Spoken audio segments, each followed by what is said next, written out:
Tunjangan DPR dengan nominal yang fantastis menuai hujan kritik masyarakat. Namun situasi semakin memanas karena jawaban DPR menghadapi kritik warga bukannya menenangkan, malah sebaliknya menimbulkan keos di ruang publik. Lalu apa yang membuat DPR seakan bersikap anti kritik? Dua narasumber bergabung untuk kami diskusikan lagi soal ini. Ada anggota DPR periode 2014-2019 Zulfan Lindan dan analis politik dari Carta Politika Yunarto Wijaya. Selamat sore semuanya dengan Tifal di sini, apa kabar? Selamat sore, Tifal, Bang Baik, Zulfan. terima kasih Apa sudah bergabung kabar bersama Mas kami kali ini. Yunarto? Eh, em, saya mulai dari Pak Zulfan dulu deh kalau begitu. Pak Zulfan begini, karena kan ada realita sosial yang dihadapi makanya kemudian kritik ini mencuat. Tapi kemudian direspon oleh anggota DPR periode saat ini seolah-olah terkesan anti kritik. Seolah juga merasa sensitif dengan kritikan ini. Atas dinamika ini apa yang keliru, apa yang salah sebetulnya? Begini, kita kan tahu seharusnya saya ucapkan selamat dulu ke Mas Yunarto ini Kenapa tuh? dan kepada kawan-kawan Kompas TV ya. Oke. Eh, Kita mengharapkan kan parlemen ini punya kualitas kan gitu. Hmm. Sehingga mereka tidak reaktif merespon apa-apa yang berkembang di tengah-tengah masyarakat, baik tindakan ataupun pikiran-pikiran yang muncul di tengah-tengah masyarakat. Tetapi kan sekarang banyak anggota DPR ini yang terpilih ini kan karbitan. Dari Ini mana tolak ukurnya bilang persoalannya. karbitan, Bang? Ya, Dari mana tolak ukurnya dibilang karbitan itu? lah itu reaksi seperti Sahroni itu kan karbitan itu. Ya, masa bilang masyarakat tolol, bodoh. Ini karbitan, kalau dia bukan karbitan, pasti dia lebih merenung dulu, berpikir dulu, gua ini kan wakil rakyat. Sebagai wakil rakyat, saya harus bisa menangkap aspirasi mereka. Saya harus bisa menjawab persoalan-persoalan yang mereka hadapi. Ya kan, jangan reaktif seperti itu. Anggota DPR itu kan harus aktif, bukan reaktif. Kan gitu. Bagaimana kalau seorang anggota DPR ini menanggapi secara reaktif seluruh apa yang dikritik oleh masyarakat terhadap DPR? Nah itu kan baru contoh satu aja, Sahroni. Banyak yang lain, misalnya situasi ekonomi kita, keuangan kita dalam keadaan sulit, buruh, guru semua dalam keadaan sulit, lalu kita menerima kenaikan gaji berjoget-joget. Ini kan gila udah ini. Bagaimana kita nggak bilang karbitan ya, mental-mental seperti ini. Saya belum lagi kalau bicara pengalaman saya selama 2 periode menjadi anggota DPR. Mungkin periode 99-2004 itu setelah reformasi itu memang beda ya dengan menjadi anggota DPR pada 2014-2019. Kondisinya itu lingkungannya berbeda sekali. Behavior anggota DPR juga beda sekali. Nah ini nanti akan saya jelaskan. Oke. Ya. Biar Mas Yunarto dulu lah bicara. Boleh, oke. Kalau Mas Yunarto, karena kan sangkut pautnya jadi akhirnya kan begini, kalau dibilang kan, saya ngutip pernyataannya Pak Zulfan tadi, ada istilah karbitan itu tadi. Jadi kan ada pertanyaan kualitas SDM yang terpilih menjadi anggota Dewan sekarang jadi pertanyaan. Kalau Anda punya kacamatanya gimana, Mas Soto? Gini Mas Tifal, dari awal saya misalnya diundang TV, media berbicara mengenai DPR memang selalu dalam framing yang negatif. Artinya kalau kita bicara tanpa kondisi aktual pun, riset atau survei, misalnya ketika ditanyakan mengenai kepercayaan publik dan kepuasan publik terhadap semua lembaga negara, DPR itu selalu dalam posisi paling buncit. Sehingga artinya apa sih, kalau puluhan tahun terjadi seperti ini, ada problem yang sifatnya sistemik yang didiamkan, dibiarkan dan dinikmati. Oleh siapa? Oleh kelembagaan DPR-nya sendiri, oleh undang-undang yang mungkin memang membolehkan, atau oleh rumah dari anggota DPR, artinya partai. Memang mendiamkan saja bahwa kemudian kepercayaan publik terhadap lembaga negara tetap dalam posisi yang buruk terhadap mereka. Yang kedua ditambah dengan kondisi aktual yang tadi sedikit Bang Zulfan sudah sebutkan ya, bahwa tidak terasanya kerja dari anggota DPR ini sekarang juga bertemu dengan situasi aktual yang membuat masyarakat semakin marah. Apa sih misalnya ketika kita berbicara mengenai banyak sekali perdebatan mengenai kok banyak sekali variabel pajak yang akan dinaikkan oleh pemerintah. Artinya makin mencekik dan membuat masyarakat mengikat pinggangnya. Di satu sisi kok ada yang tidak masuk akal tunjangan buat rumah 50 juta per bulan.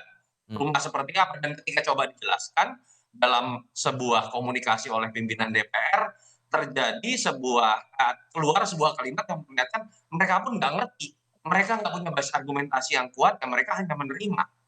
Di sisi lain kita juga kemudian mengetahui bahwa situasi ekonomi Indonesia sedang tidak baik-baik saja ketika banyak kebijakan pemerintah yang sifatnya kontroversial. Kenapa kemudian amarahnya dialamatkan kepada DPR? Karena memang dalam sistem bernegara yang benar, satu-satunya penyaluran yang bisa dilakukan oleh masyarakat ketika tidak puas, ketika keberatan, ketika putus asa dengan kebijakan pemerintah, ya DPR. Tapi kalau Nah, kemudian ada problemnya pandangan, adalah ada kritik terhadap DPR sendiri, kemudian DPR-nya reaktif, berarti apa yang salah kalau gitu? ya ini sebenarnya menunjukkan ya, anggota DPR memang nggak takut sama masyarakat. Kalau kita lihat misalnya, bagaimana positioning seorang anggota DPR memang ada masalah, ada problem yang mendasar, Mas Tifal. Pertama, kalau kita lihat DPR ini takutnya hanya kepada ketua umum. Kenapa? Yang bisa merecall, mengganti mereka kapanpun lewat PAW, itu adalah DPP partainya. Notabene adalah keinginan subjektif dari ketua umumnya. Masyarakat tidak punya saluran untuk kemudian bisa mempertanyakan pertanggungjawaban kinerja dari DPR. Ini juga problem sistemik, Oke. Mas Tifal ya. Hanya di Indonesia yang menganut sistem presidensial, tetapi partai itu bisa merecall anggotanya kapanpun Nah, sekehendak hati dari partai. Di Amerika Serikat itu dilindungi oleh undang-undang dan konstitusi, tidak bisa. Di Filipina itu tidak bisa dilakukan kecuali terjadi pelanggaran berat. Di Indonesia kita tahu kapanpun mereka bisa diganti. Itu yang menyebabkan masyarakat itu ditempatkan oleh anggota DPR hanya ketika mereka berkampanye 5 tahun sekali. oke. Ketika reses dilakukan pun, itu bukan dalam konteks mempertanggungjawabkan apa yang dikerjakan, enggak, mereka bagi-bagi. Nah, oke. Yang Sorry, saya namanya tahan dulu di dana situ, Mas Toto. reses kerjasama dengan Oke. kementerian, masyarakat hanya dilihat sebagai objek. Aha. Dalam konteks itulah menurut saya memang selain kita harus memberikan penilaian dan kritik yang keras terhadap anggota-anggota DPR secara pribadi Baik. sesuai dengan kerjanya, tapi kita juga harus berani membongkar aturan dan sistem, termasuk kita kritik partai Dengan bagaimana hal-hal oke. yang sistemik seperti ini dibiarkan terlalu lama. Dengan fakta seperti itu, Pak Zondan, muncullah semacam candaan di netizen. Kalau perlu bikin KPI barulah untuk jadi anggota DPR harus lulus minimal S2, kemudian TOEFL 500. Perlu KPI khusus lagi nggak nih kalau melihat faktanya untuk sekarang aja sudah seperti ini? Halo? Ya, Pak Zulfan? Ya, itu apa yang kata Mas Toto tadi, itu sudah pernah kita bicarakan agar anggota DPR itu mengenai kinerja itu dinilai oleh konstituennya. Gitu loh.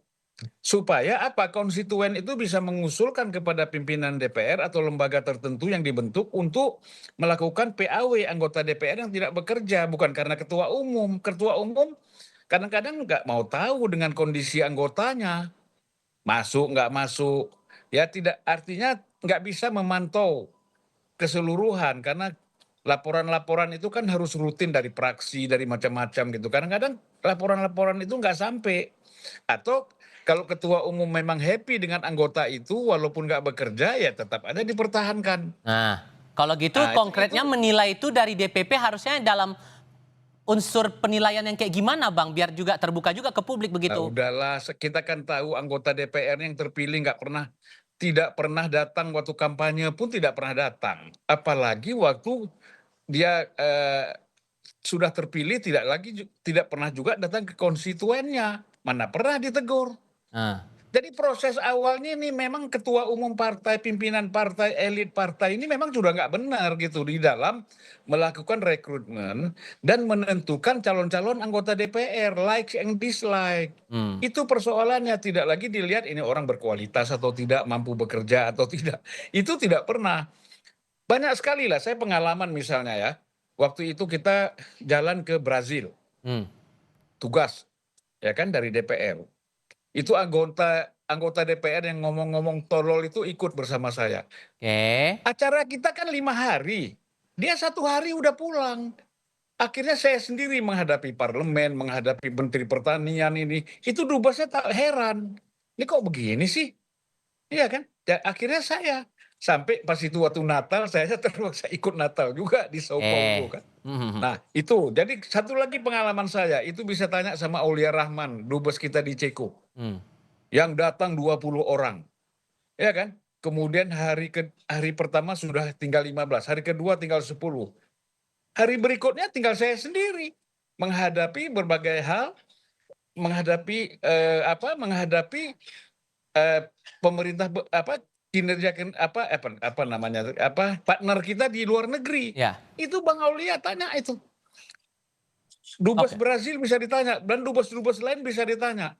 Rata-rata begitulah kualitas anggota DPR, kunjungan kerja itu hanya hadir 2-3 hari, padahal seminggu dananya sudah diambil seminggu, 3 hari udah pulang. Sehingga poinnya adalah kalau Anda memberikan 2 contoh itu, terutama untuk soal gaya komunikasi antara anggota ke rakyat itu, benang merahnya apa kalau gitu? Ya harusnya kan pertama, tadi Mas Toto bilang mereka dapat anggota uang, kita kan dapat uang. Saya rasakan itu ketika saya anggota DPR dapat misalnya waktu reses, kita ada kunjungan daerah, ya, mengunjungi konstituen, kita dapat 200 juta misalnya. Kita komunikasi dengan dia, apa kekurangnya bangun jembatan, bukan disimpan uang itu masuk rekening kita.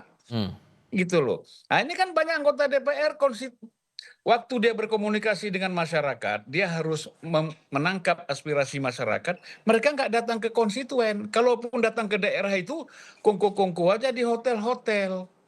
Nanti pasang spanduk, nah seolah-olah mereka sudah ketemu rakyat, ya kan? Dialog segala macam, tapi nggak lakukan. Nah ini kan bisa ditanya, kalau saya misalnya, Julvan itu juga nggak kerja, tanya aja sama konstituen saya selama saya jadi anggota DPR. Datang nggak? Ke kampung-kampung kita datang semua. Sehingga kan PR-nya sekarang berarti kan ada di tataran partainya sekarang Mas Toto. Pimpinan partainya bagaimana memastikan anggota-anggota dewan yang sudah dapat suara rakyat itu kemudian duduk di DPR bisa menjaga komunikasi publik dengan baik, menjadikan representasi publik itu benar-benar nyata. So kalau udah kayak gini kondisinya, sulit nggak untuk mengubah itu? Ini masalah pertama political will ya. Kita bicara perusahaan deh. Perusahaan ketika sudah jadi perusahaan terbuka saja, bukan perusahaan organisasi publik loh, perusahaan terbuka secara komersil. Dia harus melaporkan segala sesuatu dari operasional perusahaannya per 3 bulan atau per kuartal. Kenapa sih DPR nggak melakukan itu? Kenapa sih partai tidak melakukan itu misalnya? Mas Toto? Ya sinyal Mas Toto kayaknya iya. Kita coba perbaiki dulu komunikasi dengan Mas Toto. Sambil kita akan lanjutkan lagi diskusi terutama soal transparansi dan akuntabilitas untuk sisa masa periode DPR berikutnya. Kita diskusikan nanti ya. Kita lanjutkan lagi diskusinya usai jeda berikut ini.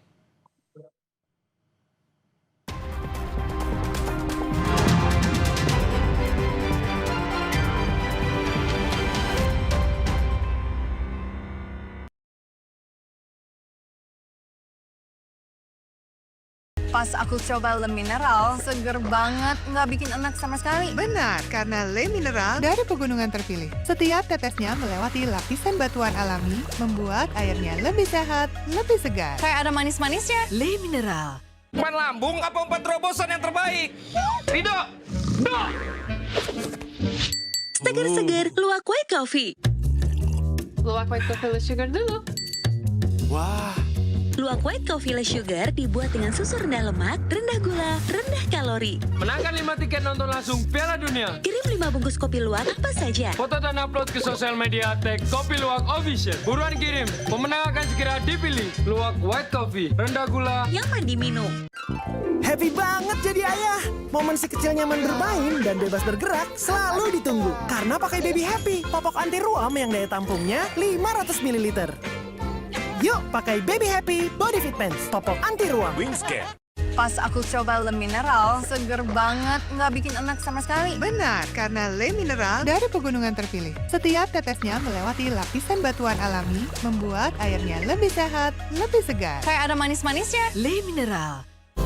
Untuk masa depan cemerlang generasi harapan bangsa yang sehat, cerdas, dan berkualitas, diperlukan kecukupan gizi yang baik. Dan melalui program makan bergizi gratis, Kadin sebagai mitra strategis pemerintah melalui Satgas MBG Kadin membangun 6 SPPG di Bekasi, Depok, Bandung, Cirebon, Tegal, dan Semarang.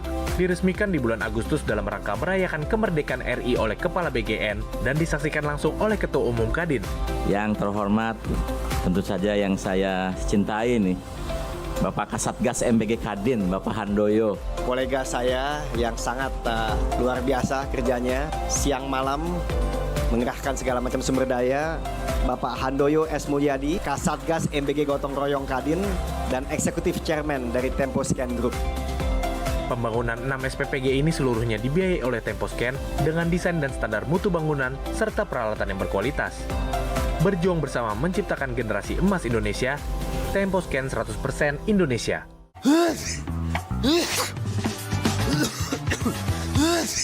Minum dong Ultra Flu, flu dan batuk, meredakan demam, sakit kepala akibat flu dan batuk. Untung ada Ultra Flu, flu dan batuk reda, lega rasanya. Pas aku coba Le Mineral, seger banget, nggak bikin enak sama sekali. Benar, karena Le Mineral dari pegunungan terpilih. Setiap tetesnya melewati lapisan batuan alami, membuat airnya lebih sehat, lebih segar. Kayak ada manis-manisnya. Le Mineral. Oh, aduh. Ambeien, minum Ambeven. Sehari 3 kali 2 kapsul dari ekstrak alami membantu meringankan gejala Ambeien. Atasi Ambeien dengan Ambeven. Diproduksi oleh Medicon.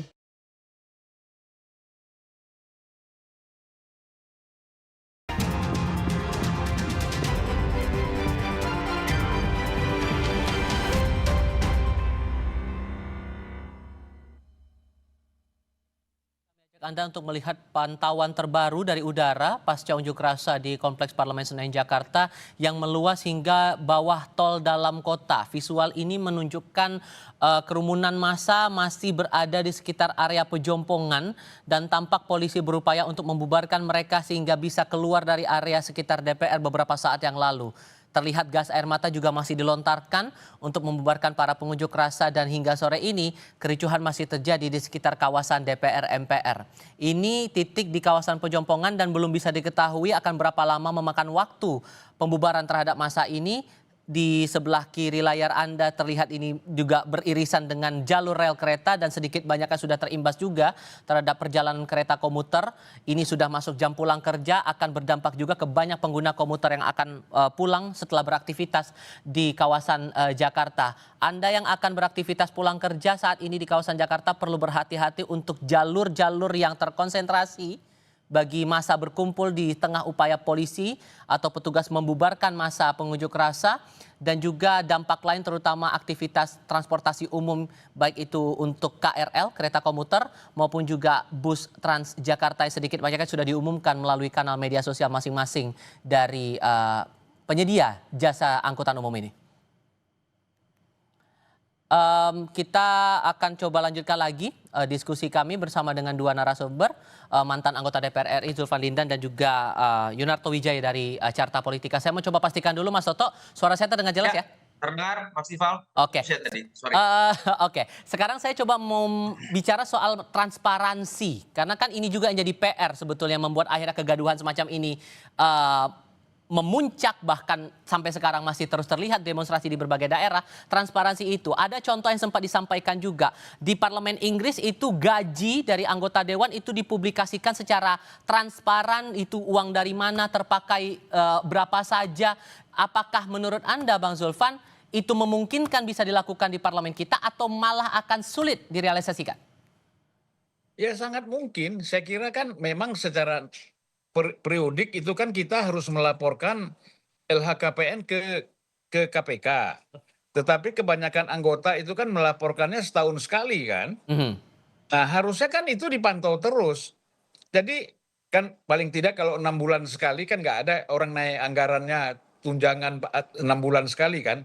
Kalau setahun kan pasti ada. Tetapi kan harus tetap dilaporkan. Dan transparansi itu menurut saya sangat penting. Apa sih salahnya? Gaji pokok kita sekian, kita dapat ini, dapat itu, kan sampaikan aja. Gitu loh. Nah jadi kita bisa lebih hebat daripada parlemen Inggris kalau memang mentalnya diperbaiki gitu loh. Cuman Jadi kalau dengan fakta seperti ini, masalah pandangan bahwa ada tunjangan yang dirasa tidak masuk akal atau tunjangan dinaikkan ini tidak perlu tapi malah kesannya reaktif seperti ini, rasanya bakal sulit nggak sih untuk kemudian ada transparansi atas gaji para anggota dewan ini menurut Anda? Begini, masalahnya kan pendapatan DPR itu banyak ya. Anda tahu kenapa orang berebut-rebut menjadi badan kerjasama antar parlemen itu? Karena itu keluar negeri itunya bisa berkali-kali setahun itu. Dan sekali keluar dia 15.000 US, 14.000 US, mungkin juga ada yang 20.000 US. Keluarnya berapa? Bawa pulangnya berapa? Nah, itu kan harus transparan juga. Tapi kan itu tidak pernah dipersoalkan oleh pimpinan partai, oleh institusi DPR-nya sendiri. Masyarakat nggak tahu itu. Gitu loh. Yang mereka kadang-kadang berangkat cuma sampai airport, kemudian bisa saja dikembalikan ya. Oke. Diurus oleh travelnya macam-macam. Pendapatan DPR itu banyak sekali. Oke. Ini 50 juta ini kan kalau kita bilang kan hanya yang termanifestasi di tengah-tengah masyarakat. Selain itu kan banyak. Nah jadi menurut saya sebenarnya begini, persoalan kenaikan tunjangan ini berkaitan dengan kesulitan ekonomi masyarakat sekarang. Kok tega gitu loh. Ya. Kok tega sekali. Ya kan? Masyarakat dikenakan pajak, beras mahal, semua mahal. Terus BPJS-nya juga dipersoalkan, mau ditingkatkan. Tetapi ada anggota DPR yang harusnya kritis, mengkritisi apa-apa yang terjadi, yang dilakukan oleh eksekutif harus kan dikritisi, bukan mereka menikmati. Oke, kalau begitu Mas Toto, ini kan PR-nya kesadaran untuk transparan dan akuntabel atas gaji dan kinerja yang sudah dilakukan selama ini. Masih bisa berharap kita dengan transparansi itu bisa segera terwujud dengan realitas sekarang seperti ini? Mas Tifal, kalau memang niat, partai tinggal kemudian bukan meminta, menginstruksikan setiap anggota DPR punya website pribadi yang diantaranya harus berisikan pertanggungjawaban kinerjanya, pertanggungjawaban ketika menggunakan dana reses. Hanya sedikit sekali anggota DPR yang memiliki website yang memiliki kualifikasi seperti itu. Yang terjadi katanya kan dunia digital. Kita tahu hampir semua DPR punya yang namanya akun sosial media, tapi sebagian di antara kita tahu pamer mobil mewah dan lain-lain lah, saya nggak usah sebut nama. Kalau itu diinstruksikan saja oleh DPP, saya pikir kan akhirnya masyarakat punya sebuah tools yang bisa kemudian mereka nilai, konstituen bisa punya tools untuk membuat mereka bisa menilai. Problemnya agak sulit kita berharap dari political will dari partai. Kelembagaan DPR sendiri kita tahu setiap tahunnya itu tidak pernah transparan seutuhnya, misalnya terhadap fungsi legislasi. Berapa banyak yang dari draft akademik, lalu kemudian risalah itu dibuka. Itu hampir tidak pernah memenuhi dari jumlah yang mereka sahkan. Termasuk kalau DPP kemudian misalnya bisa membuat laporan per 3 bulan, per kuartal layaknya perusahaan terbuka, bisa perlihatkan kan bagaimana kinerja anggota DPR dari hal yang paling kuantitatif deh. Absensi seperti apa. Dari situ aja kita sering mendengar kan, banyak yang sering bolos, tapi kemudian jadi terus-menerus karena tetap diberikan di nomor urut 1. Memang ini berawal dari sebuah political will yang menurut saya memang belum kelihatan niatan serius dari DPP. Dan mau tidak mau dalam kondisi seperti ini, protes-protes dari masyarakat akan terus muncul dan seperti yang kita lihat sekarang. Harus diingat bahwa setahun 6 hari yang lalu, kita juga melihat DPR ini dikepung dalam konteks Indonesia darurat. Ketika kita tahu DPR ingin menggagalkan keputusan MK yang dianggap merupakan representasi suara rakyat terkait dengan pilkada dan pada akhirnya menjadi gagal. Tapi kan kita tidak mau terus-menerus terjadi situasi seperti ini. Yang terakhir saya berharap sekali lah, Pak Prabowo ini kan niatannya katakanlah sangat besar untuk kemudian membuat negara ini maju. Pak Prabowo jangan menambah kerusakan carut-marut dari tidak bekerjanya DPR dengan Anda membangun koalisi sebesar-besarnya, bahkan kalau bisa semua partai masuk dalam koalisinya. Karena ketika itu terjadi, fungsi pengawasan mati, fungsi anggaran mati, fungsi legislasi itu juga hanya akan nurut kepada apa yang diinginkan oleh pemerintah. Padahal dalam sistem presidensial, publik itu memilih 2 kali, memilih eksekutif atau presiden dan memilih legislatif supaya mereka berantem tanda kutip secara tata negara, sehingga ketika ada kebijakan yang dianggap tidak representatif, DPR bisa berfungsi. Ketika Pak Prabowo ingin merangkul semuanya menjadi bagian dari pemerintahannya dengan diberi kursi menteri, pada titik inilah kita melihat DPR akhirnya menjadi hanya datang, diam, dan duduk. Satu pertanyaan terakhir untuk masing-masing.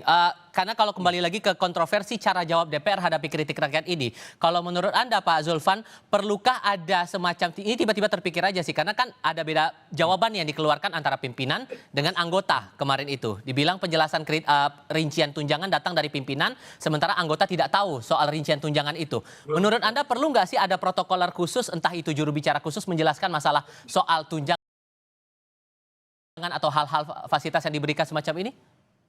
Karena ini kan sensitif juga isunya. Kembali lagi soal transparansi, ya kita kan kalau gitu saling salah menyalahkan. Itu kan semua pimpinan DPR kan mengkomunikasikan kepada praksi. Mereka sudah tahu lah, nggak mungkin mendadak tiba-tiba ada seperti itu. Semuanya sudah diinformasikan kepada anggota. Mana ada sistem administrasi kita tiba-tiba gitu kan nggak ada. Jadi begini Mas Toto ya, saya berapa kali sebagai anggota DPR, saya berbeda dengan Pak Surya Paloh dan saya berdebat sama dia. Ketika waktu itu mau bikin holding Pertamina, saya bilang saya tidak setuju. Bagaimana Pertamina jadi holding sementara PGN, perusahaan gas itu keuntungannya lebih besar. Baik. Nah, dia mungkin ditelepon nggak tahu saya oleh menteri atau oleh presiden, saya disuruh gini. Nggak bisa saya bilang, saya lawan. Kalau abang pun menentang saya lawan. Nggak ada urusan saya bilang, mau PAW. Saya tegaskan gitu sama Pak Surya. Akhirnya dia bilang, ya udah, aku setuju dengan pikiran kau. Sehingga ini tergantung pada individu lagi menurut Anda ya Mas Toto? Iya. Tidak bisa hanya berapa banyak orang seperti Bang Zulfan. Dan kita tahu akhirnya mental juga begitu ya. Artinya kan sebenarnya ada beberapa hal yang memang ini tidak mudah kita bicarakan dalam waktu beberapa menit. Sistem recall menurut saya itu harus dihapus. Kita pernah menghapus sistem recall yang memberikan kewenangan penuh hanya kepada DPP partai untuk mengganti anggota DPR. Tahun 99 recall itu kemudian diganti. 2003 itu muncul kembali yang menyebabkan suasana psikologis dari anggota DPR. Dia nggak peduli sama masyarakatnya, dia takut sama ketua umumnya saja. Itu yang pertama. Yang kedua, ayo kalau memang ada niatan dari partai-partai supaya tidak kemudian terus-menerus dimusuhi, termasuk anggota DPR-nya, yuk dorong keluarkan instruksi untuk membuat transparansi melalui kanal-kanal yang memang dalam dunia digital itu sangat mudah untuk diinstruksikan untuk dibuat oleh setiap anggota DPR. Prakteknya sampai sekarang itu tidak sampai 10%. Mereka yang kemudian membuat pertanggungjawaban seperti ini yang bisa diakses oleh siapapun. Yang ketiga harus dimulai dari kelembagaan DPR-nya.